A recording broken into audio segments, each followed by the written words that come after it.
Welcome to Warwick Words History Festival. I am Graham Sutherland, and it is my duty today to report on the dramatic outcome of the trial at the assizes here of Elizabeth Brandish for the murder of her young son.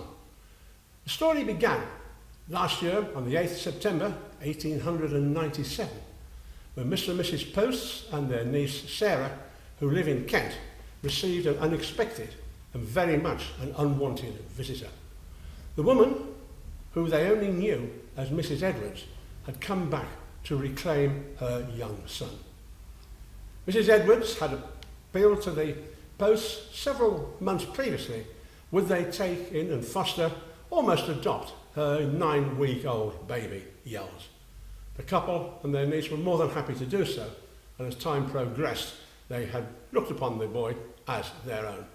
But now, Mrs. Edwards had suddenly reappeared, and that was not all. She wanted to reclaim the young boy. Apart from being unhappy at the child being taken back, they were concerned a little bit for his health because young Rees was suffering very much from whooping cough. They were a little bit concerned that Mrs. Edwards didn't have much in the line of luggage, but she did have with her a large tin trunk. After a sad farewell, lots of tears, they waved goodbye to their young adopted son. But Mrs. Edwards had promised that she would write to them on a regular basis and let them know how the boy was progressing. And as a final gesture, she left with them a lock of the boy's hair. They didn't really know where she was going to. All she had mentioned was that she was going to go back home to the South Warwickshire village of Ettington. And that, as far as we can gather, was the last time anybody positively saw the young boy alive. We know that over the time, as the week progressed, the Posts received letters from Mrs. Edwards. But somehow, the tales they were telling about the young boy didn't seem to match with what they knew of him. And they were even more concerned when Mrs. Edwards did not have an address on her letters. They didn't know where to contact her. All they knew was she was somewhere in Ettington. In desperation, they wrote to the local vicar and asked him if he could make some inquiries into Mrs. Edwards and a young boy called Rees Edwards. The vicar did his best, but he came up with no information at all regarding these two people. And he wrote back to the Posts in Kent and told them that. Now, more than just a little bit concerned, they informed the local police, who informed the Warwickshire Constabulary, and in due course, Inspector James Ravenhall from the Warwickshire CID attended at Ettington and began to make inquiries. He discovered that Mrs. Edwards, that wasn't her name. Her real name was Elizabeth Brandish, and she had her brother George, who lived at a farm, Drybank Farm, in Ettington. He made inquiries at the farm, and Elizabeth's brother George said yes, she did arrive on the 8th of September. She didn't have a boy with him, but she did have a tin trunk. But she only stayed a couple of days before she moved over to Clent, which people know is near Bromsgrove. The police in Kent referred the matter up to the Warwickshire Constabulary, and this is where Inspector James Ravenhall began to make inquiries. One of the first things he discovered was that Mrs. Edwards did not exist, and in fact her real identity was Elizabeth Brandish, and it was known that Elizabeth did have a brother, George, who had a farm in Ettington. And she admitted that she had used a false name, but he searched the farm, could not find any trace of the boy at all. But he still wasn't very convinced. He made further inquiries and had discovered that Elizabeth Brandish was a nurse by profession, and she had been nursing the dying wife of Police Sergeant Roger Narramore from Clent. And there was a possibility now the couple would marry, but she also knew, as Roger Narramore knew, that there would be a very, very in-depth investigation into her background by the Worcestershire County Constabulary. And should it be discovered, her secret, then there was no chance that they would be able to marry. And Elizabeth's secret was that her son, young Rees, was in fact illegitimate. And when asked where he was, she told James Ravenhall that yes, she had collected the boy from Kent, but then she'd sold him on to a woman on a train on the way up to Ettington. James was not at all happy with this explanation, and he had a search made of Drybank Farm. It didn't discover anything until a sharp-eyed policeman saw that some of the cabbages looked as if they'd been treated with quicklime and other vegetables in the patch hadn't. The patch was dug up and the decaying remains of a young boy were found there. Acting on that information, then James Ravenhall arrested Elizabeth Brandish, and she was charged with her son's murder. Elizabeth's trial was scheduled to take place at Warwickshire Assizes in March 1898.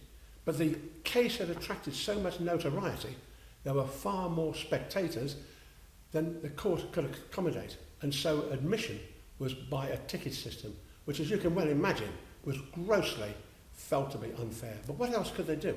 You can't get that many people into the public gallery at the assize courts. As expected, Elizabeth pleaded not guilty, and the Crown set out to prove its case. The motive was fairly easy to prove, or so they thought. The problem was that the motive really came down to Elizabeth needing to get rid of her son, so there was no record of him anywhere that might muck up her marriage with Roger Narramore. So far, so good. The opportunity, nothing else, could only have been carried out on the course of the journey between Kent and arriving in Ettington. We know when she arrived in Ettington, she still had the tin box with her, but no boy.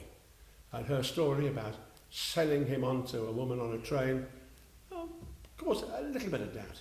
But the real problem the prosecution had is they could not identify positively the young boy. It was obviously thought to be young Rees Yells Thomas Brandish, to give him his full and proper name.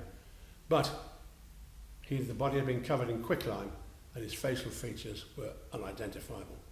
Granted, the hair that the posts had been given and the hair on the body looked to be the same, but it couldn't be guaranteed.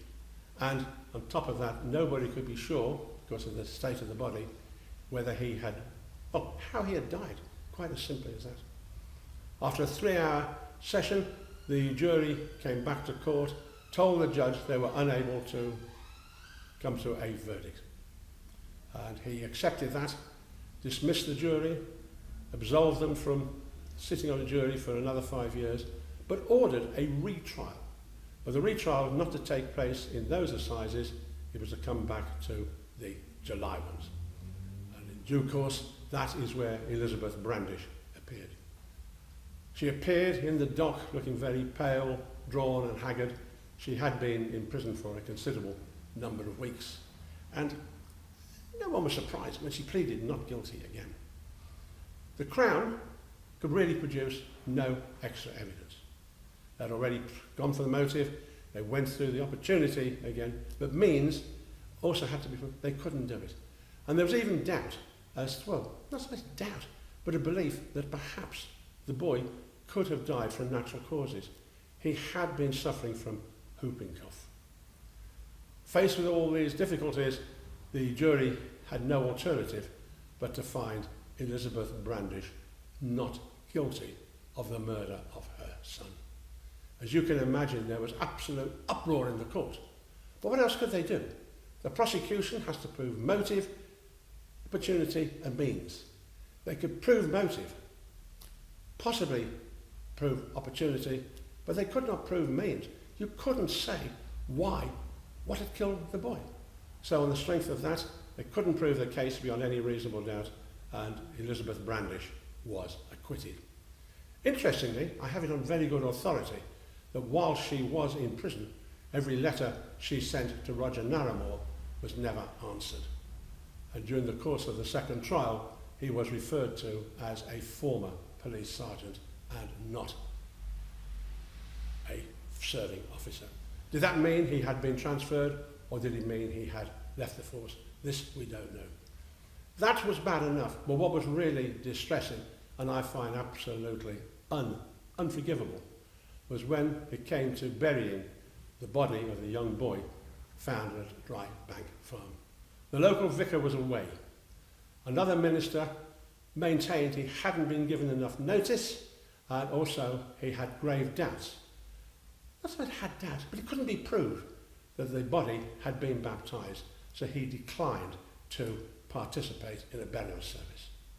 Cutting a long story short, the young dead boy was buried in an unmarked grave with no burial service over him and only the undertaker's wife and the undertaker to act as mourners. No members of the Brandish family appeared. And so ends the very tragic story of Rees Thomas Brandish, who disappeared somewhere between Kent and Ettington, and the suspicious discovery of a boy matching his age, the body of a boy to be precise, being found in his uncle's farm. Sadly, this is 1897, and there were no police forensics. There were forensics available, but nothing to the standard we have today. Had he been in the 21st century, then undoubtedly the hair sample specimens would have been matched. But sadly, it remains a mystery what happened to young Rees Brandish.